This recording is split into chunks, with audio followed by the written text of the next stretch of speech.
Pronto. Olá, pessoal. Deixa eu só compartilhar aqui com vocês.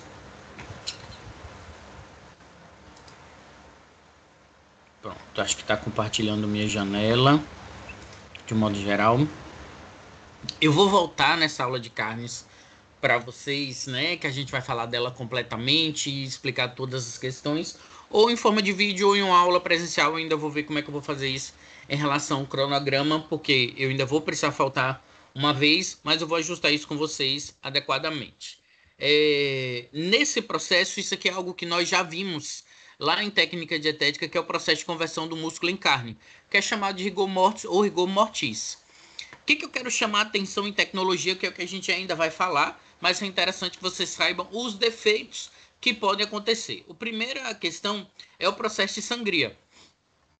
Quando você sangra o animal, quando você retira o sangue dele, né? Normalmente alguns animais ou você degola, que é tira a cabeça fora, ou você faz uma inserção aqui na veia jugular para que saia a maior parte do sangue. Você tem um déficit de oxigênio. Esse déficit de oxigênio vai gerar o acúmulo vai gerar a produção de energia, só que sem o oxigênio, que é de forma anaeróbia. Esse processo vai gerar o acúmulo de ácido lático, que é o que acontece quando você faz exercício em situações de baixa oxigenação. Corre em alto, tipo jogo na Venezuela, na Colômbia, não me lembro exatamente qual é o país que a altitude é mais alta. Isso pode acontecer. Quem é praticante de natação que tem muita cãibra, pode acontecer por isso aqui também. Então você tem uma diminuição do pH pós-morte do animal e um aumento da temperatura nessas etapas também. Isso faz o quê? Um estado nativo, desnaturado das proteínas miofibrilares. Então a proteína da carne, né, que é a actina e miosina, ela fica desnaturada por conta desse processo. E isso gera alterações nas propriedades funcionais, que vão interferir na capacidade de retenção de água, na suculência, na solubilidade, na aparência e na cor. Então isso vai gerar dois tipos de carne especificamente, que é a tipo A, ou também conhecida como DFD, que é escura, firme e seca, que a DFD é a sigla em inglês para chamar a atenção dessas três características dela. E ela acontece quando o pH vai ficar muito alto. O pH vai ficar entre 6,5 e 6,8, sendo que o ideal seria entre 6 e 6,2. Então essa é uma carne tipo A. As proteínas vão estar no estado natural dela, mas ela vai ter um aumento da capacidade de retenção de água. Então, com isso, isso vai interferir nas características dessa carne, portanto, ela fica escura, firme e seca. Se esse animal sofreu muito para morrer, ele tem pouca oxigenação no corpo, ele tem pouco glicogênio, pode gerar carne tipo B. Que essa tipo B é que o pH é muito baixo, ou seja, ele vai ter mais ácido lático que o normal. E essa carne é chamada de PSE, que é pálida, fria e exudativa. Então ela diminui a solubilidade, porque a proteína fica desnaturada, diminui a capacidade de retenção de água, perde cor e começa a exudar água. A carne fica pegajosa, molhada. E aqui é normalmente como é que a gente vai falar dela na nossa avaliação. A gente tem a carne tipo A, a carne normal e a carne tipo B. Observe que todas partem do mesmo ponto. O que faz esse pH da carne tipo B cair drasticamente? Normalmente é um animal que gastou muito glicogênio no processo de abate. Consequentemente, ele tem uma acidez maior na sua estrutura da carne especificamente. Já a carne tipo A pode acontecer por um excesso de glicogênio especificamente, ou também uma característica de abate feito de forma inadequada, tipo, a sangria foi mal feita. Se ela foi mal feita, a tendência é que a carne fique tipo A, dura, firme e seca, ou escura, firme e seca. Se o animal ele sofreu muito no pós-abate, ela vai ter uma carne tipo B, que é pálida, fria e exudativa, porque vai ter muita acidez nessa carne. Então, essas são as duas principais diferenças que a gente tem entre a tipo A e a tipo B no processo. pós-morte. Observem que essas mudanças vão acontecer muito rápida. Aqui, ó, em torno de 3 horas, a gente já tem um pH muito baixo da carne tipo B. Enquanto que na tipo A, ele começa a mudar também em torno de 3 horas, mas ele dura por mais tempo em relação aos demais. Então, ó, a glicose na morte é 1%, o glicogênio na morte normal 1%,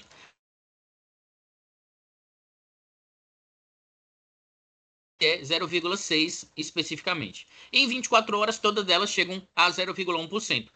A produção de lactato na normal é alta, na DFD é baixa, né? Porque, como eu falei para vocês, a gente tem pouco glicogênio convertido no processo, e na PSE é muito baixa. Então, normalmente a gente tem pouco lactato produzindo no músculo, e esse é o pH final desses tipos de produtos, de assim dizer. E aqui a gente tem as cores, né, conforme vão alterando de acordo com o pH, e essa é a curva. Essa aqui é a capacidade de retenção de água, essa seta aqui fala da capacidade de retenção de água, e aqui o pH. O que você pode observar? Que no pH 5 é onde você tem a menor capacidade de retenção de água. É uma faixa estreita aqui, ó, de menor retenção de água. E no pH 6 e no pH abaixo de 4,5, vamos dizer assim, né? E acima de 6, a gente tem uma capacidade de retenção de água um pouco aumentada, sendo que essa faixa aqui é onde tem a menor capacidade de retenção de água especificamente. Isso aqui é coisa que nós já vimos lá em técnica dietética, mas depois a gente vai ver novamente em relação às outras características, mas aqui já nos métodos de produção, conservação, entre outras questões especificamente. Deixa eu só abrir aqui para me voltar.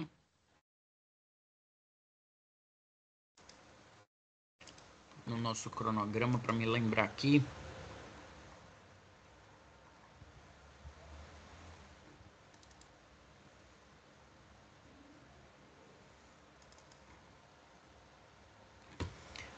Bom, basicamente, o que a gente vai falar? Primeiro que é bom lembrar vocês que as coisas que acontecem na prática não são dissociadas da teórica. Elas acontecem juntas, especificamente, e uma coisa complementa a outra. Então, quando a gente o que Mariano normalmente faz na prática, esclarece ou complementa aquilo que eu falei na aula teórica, ou vice-versa. Então, por exemplo, né, a gente começou falando que a tecnologia de alimentos, a ciência e tecnologia de alimentos, ela vai tratar da conversão da matéria-prima em produto alimentício. Então, a indústria hoje, basicamente, ela faz isso. Converte matéria-prima em produto alimentício. A que custo? Como ela faz isso? Isso são outros 500, já que, como eu tinha dito para vocês, ela não mede consequências nesse processo de conversão de um modo em geral. Então, hoje a gente pesou a mão nos aditivos alimentares, nesse processo especificamente, e nós já vimos que existe uma questão específica que fala do alimento in natura, do processado e do ultraprocessado, que foi justamente isso que a indústria fez, criar ultraprocessado. Ultraprocessados são aqueles alimentos que têm mais de 14 ingredientes e que normalmente eles foram criados para imitar o natural. Eu não tenho o natural, vou criar algo que imite ele. Então, o exemplo mais claro para mim que a gente pode ver isso é um abacaxi in natura, um abacaxi em calda, que ele é um processado, né? Ele foi esterilizado, ele foi conservado numa solução de açúcar. Então ele foi processado, mas ele ainda é abacaxi. E a gente tem um suco em pó de abacaxi, que nunca foi, nunca será um abacaxi, mas dizendo ele que é suco em pó de abacaxi. Então a gente tem isso dentro desse processo. Nós falamos muito dessas questões de industrialização, né? O Brasil ainda consome muitos produtos in natura, nós somos um grande celeiro de produção de produtos in natura, mas a gente acaba consumindo muito produto industrializado do ponto de vista alimentar, né? A gente tem, por exemplo, os alimentos mais industrializados do ponto de vista de tecnológico. A gente tem, por exemplo, a indústria de cerveja, que é a indústria de bebidas alcoólicas, perdão, que é a nossa maior indústria alimentar dentro desse nicho especificamente. Aí dentro dele a gente tem arroz, café, feijão, que são coisas que a gente consome habitualmente e estão aí dentro desse processo de industrialização de um modo geral. Então a tecnologia de alimentos tem diversas e inúmeras facetas específicas que a gente tem. Falamos dos processamentos de alimentos envolvendo o calor. Lembrando que lá em microbiologia nós falamos que o calor são aqueles métodos que matam os micro-organismos. E dentro dele a gente tem dois tipos principais, que é o branqueamento, ou A, a pasteurização e a esterilização. Ai, viajei. A pasteurização e esterilização. Pasteurização, temperaturas abaixo de 100 graus, eliminando somente micro-organismos patogênicos. Esterilização, temperaturas acima de 100 e elimina 99,9% de todos os micro-organismos. Junto com isso, a gente falou de secagem, a gente falou de desidratação. Secagem, quando eu uso técnicas que são naturais, eu pego a carne e boto no sol. Isso é uma secagem. Eu pego peixe e boto no sol. É uma secagem. Coloco o alimento em cima da mesa para secar. É uma secagem. Agora, se eu uso equipamentos ou técnicas que são artificiais, eu faço uma desidratação. Na desidratação a gente falou da liofilização, a gente falou da própria desidratação em desidratador, como é o que a gente tem no laboratório, entre outras questões. Falamos do branqueamento, que é uma técnica específica que visa inativar enzimas dentro daquele alimento para conseguir fazer com que ele dure mais tempo no processo de congelamento. Então, as técnicas que utilizam calor são de diversos tipos, mas como nem tudo são flores, habitualmente os alimentos que são tratados termicamente,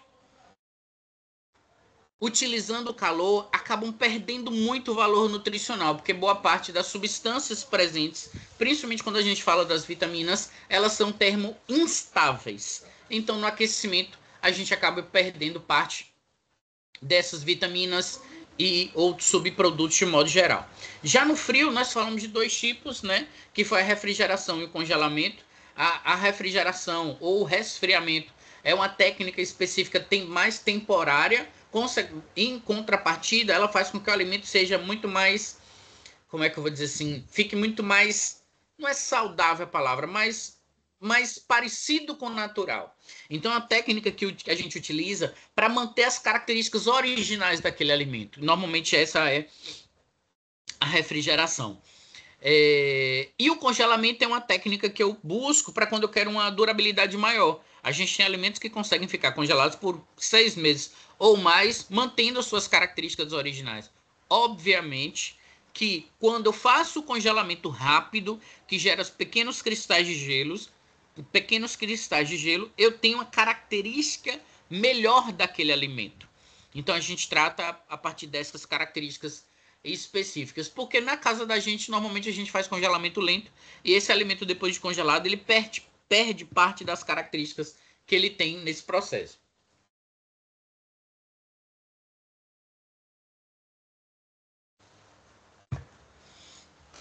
Falamos de técnicas que utilizam agentes osmóticos como o sal e o açúcar. A gente ainda falou dos tipos de congelamento, né? Que tem congelamento criogênico, congelamento por aspersão, com ar circulante, em todos os outros tipos lá. Nós falamos das técnicas de conservação que utilizam agentes osmóticos, como o sal e o açúcar, que vão extrair a água do alimento, fazendo com que ele dure mais. E é uma técnica extremamente antiga.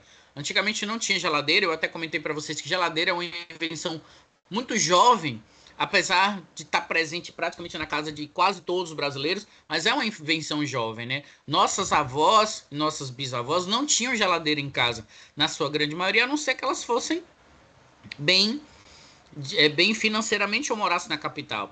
As minhas que moravam no interior tiveram geladeira a partir da década de final da década de 70 para início da 80. Ainda era geladeira a gás, não era elétrica. Ela funcionava com um tipo de gás específico, além daquele que funciona dentro da própria geladeira, né? Ela tinha um funcionamento, a energia dela era a gás. Não sei como é que eu vou explicar isso para vocês, mas a força de funcionamento dela era o gás.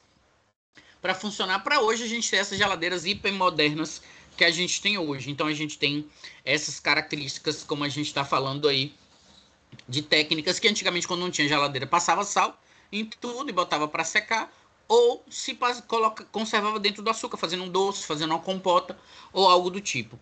Lá na aula prática vocês viram o poder que é o branqueamento, né? Da maçã, do doce de leite, entre outras coisas. Não só o branqueamento, como o escurecimento enzimático e não enzimático. Né? O escurecimento enzimático a gente faz através da polifenol oxidase, que é um dos principais exemplos de enzimas que a gente tem. E essa polifenooxidase, ela precisa do oxigênio para atuar. E ela vai transformar o carboidrato do meu alimento em melanoidinas. Elas que dão esse pigmento escurecido no meu alimento. Aí a gente viu a banana, a gente viu a batata, a gente viu uma série de outros alimentos que podem acontecer. A pera. Já o escurecimento não enzimático, principal exemplo que a gente tem é a reação de Maillard ou de Maillard, né? Que vocês viram na aula prática que, por exemplo, a produção do doce de leite é resultante dessa reação de Maillard e tem fatores que eu estimulo ela, como foi o caso do bicarbonato. Ele é um acelerador da reação de Maillard. Quanto mais bicarbonato eu colocar, mais escurecido ficaria meu doce de leite. Para que a reação de Maillard aconteça, eu não preciso ter só o açúcar, né? Que é um açúcar simples. Eu preciso ter também proteína. A reação de Maillard, ela vai utilizar aminoácidos e carboidrato e transformar em hidroximetilfurfural, que é uma substância específica que vai originar as melanoidinas. Então, nenhum é melanoidina e no outro também, mas são reações diferentes para causar esse escurecimento. Normalmente, o escurecimento enzimático ele não é desejado. Eu não quero que ele aconteça, por isso que a gente branqueia o alimento. Já o escurecimento não enzimático, eu quero, porque ele interfere no sabor positivamente. A reação de Maillard interfere de forma positiva. A crosta do frango, a crosta do pão, entre outras coisas, faz parte desse processo originário da própria reação de Maillard. Então, essas são as duas principais diferenças que a gente tem em relação aos mesmos. E na tecnologia de leite e derivados, a gente viu que, por exemplo, para produzir, eu acho que vocês não tiveram aula de iogurte ainda, mas eu expliquei para vocês na aula teórica que o leite ele tem múltiplas constituintes, né? A depender do tipo do animal, ele tem múltiplas características, mas quase todos eles vai ter caseína, lactose, água. São os componentes majoritários do leite de um modo em geral. E aí essa caseína, ela é formada por 4 tipos de caseína diferentes, mas as duas principais é a capa e a beta. E aí a capa caseína, ela é hidrofílica e a beta caseína é hidrofóbica, que ela se mantém lá estável com a que gosta de água na água, protegendo a outra que tem medo de água. Quando você desestabiliza o ponto isoelétrico da caseína, como é que eu faço isso, professor? Você faz isso, deixa eu botar a imagem aqui, que talvez facilite o entendimento. Cadê?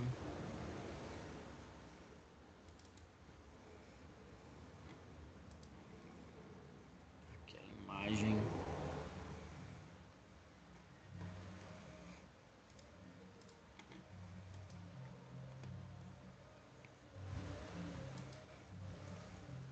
Bom, foi essa imagem aqui que eu estou chamando a atenção. A caseína ela está aqui estável. Quando eu desestabilizo ela, ela perde a capa caseína e ela começa a se juntar para vencer o medo da água, como eu tinha comentado para vocês. Então, o que que acontece? No caso, como é que eu desestabilizo ela? Você pode desestabilizar pelo ácido, ou pela temperatura, ou utilizando algumas substâncias, como é o caso da renina, né? Que é uma enzima retirada do estômago de bezerros, que serve para quebrar parte da estrutura do DNA da caseína e ela se agrega também. Então, por exemplo, se o leite estiver velho, ele vai estar acidificado. Esse leite acidificado que ficou velho, na hora que você ele já está velho e já fica ácido, porque os lactobacilos estão convertendo lactose em ácido lático. Aí ele está lá à beira da estrada, ficando velho, né? Você tirou da vaca, ele tá ficando velho porque você não fez processamento nenhum nele, ele tá cheio de lactobacilo, o lactobacilo vai envelhecendo o leite nesse processo de conversão. E aí ele tá lá dentro do leite, convertendo lactose em ácido lático e acidificando o leite. Aí, além da acidez, você bota no fogo para ferver. Aí acontece o quê? O leite corta. Às vezes, para quem mora na capital, isso é algo meio distante de entender, mas quem mora no interior é algo que era acontecer muito comum. Você comprava o leite, ia ferver o leite cortava. Aí me diz, a vasilha estava suja, você enfiou uma colher suja dentro do leite. Não, simplesmente aquele era um leite velho E aí ele já estava acidificado pelos próprios lactobacilos e você aqueceu ele. Aí a caseína coagulou. Ela perdeu a estrutura, o ponto isoelétrico dela, né? Ela se desestabilizou e se agregou, formando o complexo de caseína. Esse complexo de caseína você pode retirar para fazer queijo. O queijo nada mais é do que a caseína concentrada. Vamos dizer assim, você retira a caseína que ficou agregada, formando aquele bloco, tira o soro dela especificamente e tempera, e aí você faz outros processamentos para obter o produto final. Então, essa é a estrutura básica de comportamento do leite de modo geral. Para fazer o iogurte, eu quero justamente o contrário. Eu quero que os lactobacilos trabalhem ali dentro para transformar a caseína em uma rede. Porque o que acontece? Essa estrutura que eu estou promovendo aqui, que o lactobacilo envelheceu o leite, esse leite ficou ácido, eu não controlei. Ele fez a temperatura ambiente ou do jeito que estava. Agora, se eu controlo o processo, eu tenho um comportamento diferenciado. Então, um lactobacilo, quando eu mantenho ele na temperatura de 42 a 45 graus, ele vai pegar essa caseína e transformar ela numa rede. E essa rede de proteína, a gente chama ela de iogurte. Então, o iogurte nada mais é do que uma rede proteica formada a partir da caseína. Então, quanto mais proteína eu tiver no meu iogurte, mais denso ele será. Essa é a premissa de entendimento do iogurte grego. Iogurte grego é um iogurte que quanto mais leite em pó eu coloco, leite em pó desnatado, mais consistente ele vai ficar. Que foi o que eu comentei na aula para vocês desse processo. E aí uma coisa que é interessante é, no Brasil, iogurte grego não tem mais proteína. Ele tem amido modificado. Foi uma adaptação que o mercado fez, que a tecnologia de alimentos fez, já que a proteína é mais cara do que o carboidrato. Então, é feito dessa forma. Mas eu preciso manter aquela temperatura de 42 a 45 graus, que é a temperatura ótima de crescimento dos lactobacilos. Se eu aumentar mais do que 45, o lactobacilo morre. Se eu deixar abaixo de 45, ele não cresce. Por isso que muita gente, quando vai fazer iogurte em casa, ele fica visgando. É sinal de que não cresceram só lactobacilos ali, ou o lactobacilo não conseguiu trabalhar de forma eficiente. E aí gera essa característica. Essa imagem aqui especificamente é o que acontece quando você usa a renina, que é essa enzima que eu falei que é extraída do estômago de bezerros para a produção de queijo. Por quê? Porque ela vai clivar a estrutura do DNA da capa caseína. Então ela vai lá na capa caseína e quebra ela. Quando quebra, ela se desestabiliza e promove a agregação da caseína de um modo geral.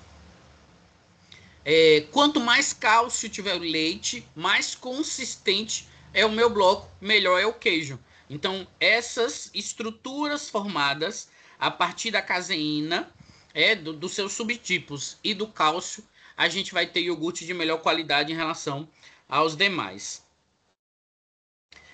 Nós falamos aqui da importância, né, do ponto de vista imunológico, dos tipos específicos de leite, por isso que a gente recomenda o leite... só recomendo o leite de vaca depois dos 2 anos, e sim o leite humano, o leite materno, porque ele estimula o sistema imunológico. A gente falou da diferença entre IgG, que são células tardias, e IgM, que são células... Então, a gente falou a diferença principal entre IgG, que são células tardias, e IgM, que são células momentâneas. Então, se você fizer um exame e IgM der positivo, você está com aquele problema. Se você fizer o exame e IgG der positivo, senão você teve o problema e não tem mais. Ou se você der os 2 positivos, você está tentando se libertar daquele problema que você está tendo. Então a gente tem essa característica aí principal em relação às características. A gente falou da diferença entre as espécies dos animais, né? Que o leite muda conforme a característica de cada uma delas. Falamos que o leite tem um sistema de proteção próprio, que é chamado de lactoperoxidase, onde ele vai converter, né, o ácido formado, entre outros peróxidos específicos, em água e compostos nitrogenados. Então ele tenta se proteger naturalmente, só que aí ele não dá conta, né, quando ele está muito contaminado ou quando ele está exposto a uma temperatura não adequada. Falamos da proteção que tem que ser feita no teto da vaca durante a ordenha, porque senão entra micro-organismo que pode causar a mastite nesse animal, isso pode gerar características negativas, e falamos do beneficiamento do leite de modo geral. O beneficiamento do leite, a gente chamou a atenção dessa técnica de termização, que no processamento é de suma importância para que eu evite que o leite coagule lá na frente. Então, se ele tiver coisas que comprometam a qualidade dele, ele vai dar problema aqui. Não vai esperar chegar lá na frente para dar algum problema. Então, ele já começa a causar problemas aqui. Falamos dos tipos de pasteurização, porque de cada um dos tipos, e falamos da produção de leite em pó, né?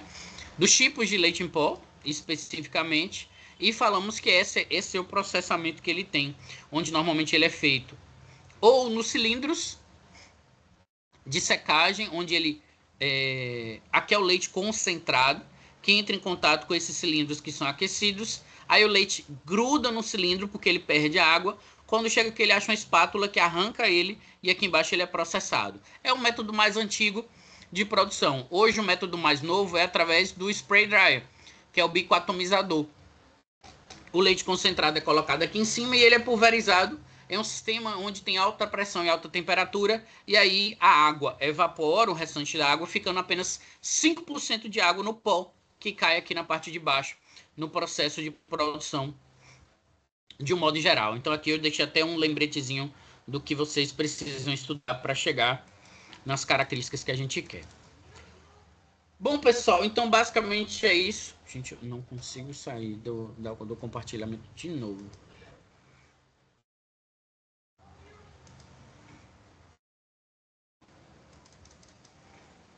Deixa eu ver aqui.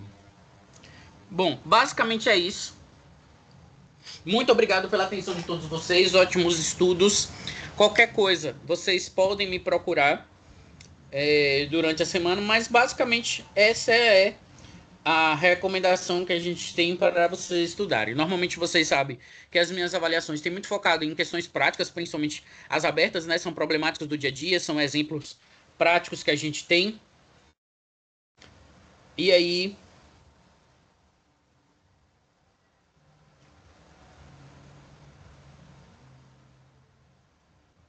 aí vocês conseguem estudar bem e se sair muito bem na avaliação. Então, muito obrigado a todos, um abraço, e deixa eu ver como é que eu vou fazer para finalizar essa aula aqui, que o computador não está respondendo. Deixa eu ver se eu consigo finalizar por aqui.